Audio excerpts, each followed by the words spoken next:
Hello, everybody. We are preparing for our Wednesday noonday lunch and learn in the Black webinar. This Wednesday, we'll be talking about retirement. It's for people who are retired, people who, like myself, plan to be retired, and even younger people who want to understand how to take advantage of this very challenging time on behalf of their future retirement. So join us 12 o'clock. You don't want to miss that mydfree.org. Sign up. Reverend Trevor Hyde, how you doing? I'm doing well, Dr. Soaries. How are you? Good to see you doing this social distancing. We are socially distant, but we are spiritually connected, and I appreciate that.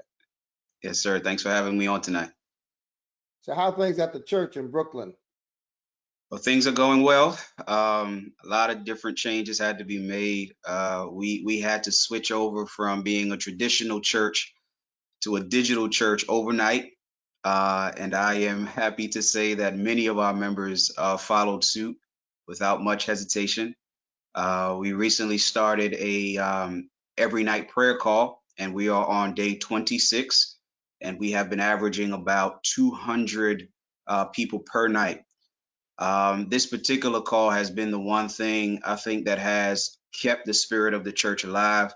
Those who would have been without community are finding a new community on in an online world, and just seeing people fall in love with their church again. I mean, we recently, within a span of 3 to 4 minutes, raised $5,000 for a COVID-19 relief fund that will be used to relieve the pressures of those who have been economically disadvantaged during this time. Yeah, I'm finding that people are generous during this season. People are staying connected. I don't think you'd have had 200 people at prayer meeting 26 days in a row if the building were open, right? Uh, I don't know about you, but I find myself literally working harder on basic church work than I did long before we had the shelter in place. What about you?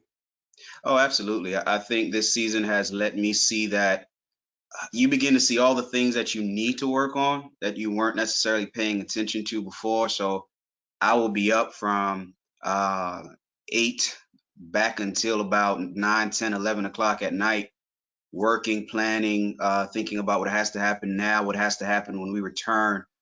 So it's been an ongoing mental process just to keep things going and stay fresh. So yes, I'm working harder than I've ever done. And you know, the other appreciation that I have is that, and some of this I'm really almost embarrassed to admit, but a lot of things that we're doing now, um, because of having to go virtual, are really things we probably should have been doing a long time ago. You know, Hmm. for instance, we recruited about 250 people to participate in an adopt a senior ministry because Wow. I didn't want seniors to be home alone and something happened and we don't find out for 2 or 3 weeks. So we've got 250 people who are calling seniors twice a week and writing their notes down in a database so that we can track how our seniors are doing.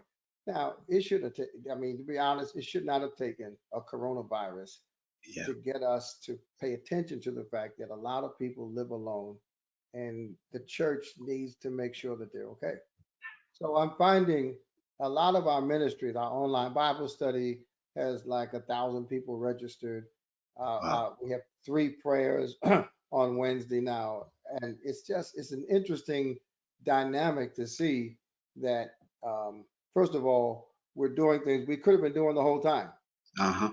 but the other thing is that as you called your church a traditional church, um, there is no resistance to innovation now. Absolutely none. There's some things we have to change. I've been trying to get rid of printing bulletins for years, and now there is no all the bulletins are sent out electronically, and people follow along on Sunday. What are you doing on Sundays? So we're using the Zoom platform. As you know, we have 2 locations, one in Brooklyn, New York, one in Raleigh, North Carolina. So what we've done is we've just joined both churches to this one platform.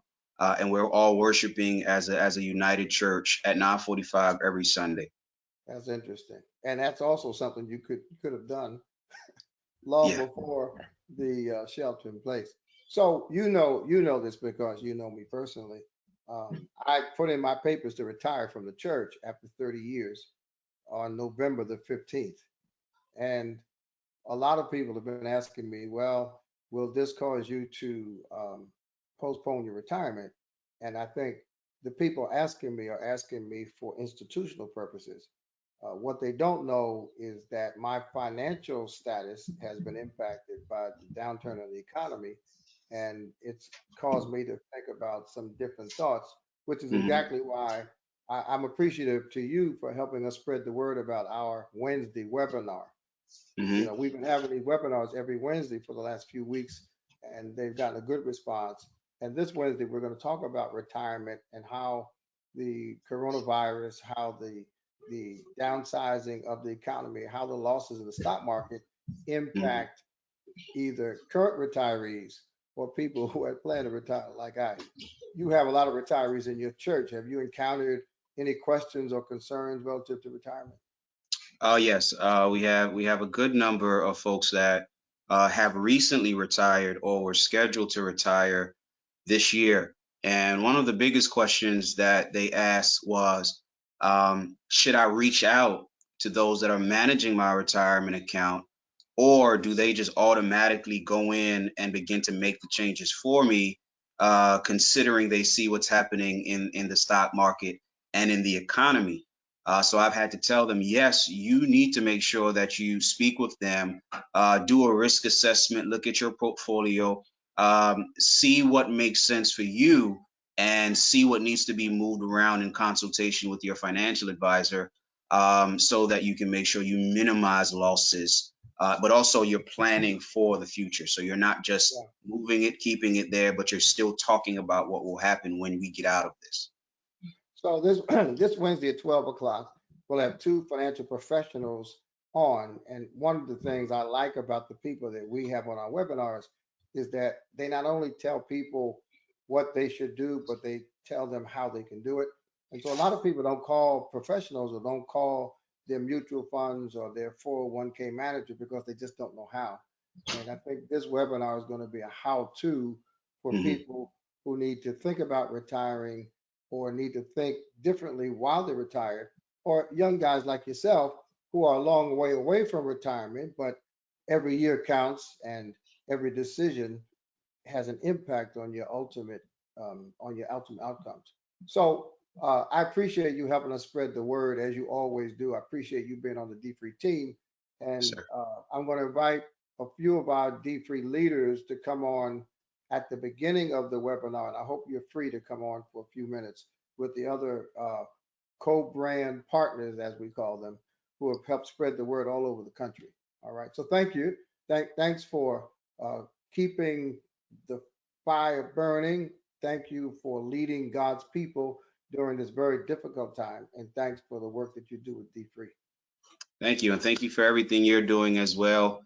You indeed are a trailblazer, and the example and the legacy that you have left is one that many people should look to follow. So thank you for all the work you've done, and thank you for all that you have taught me over the years of me All knowing right.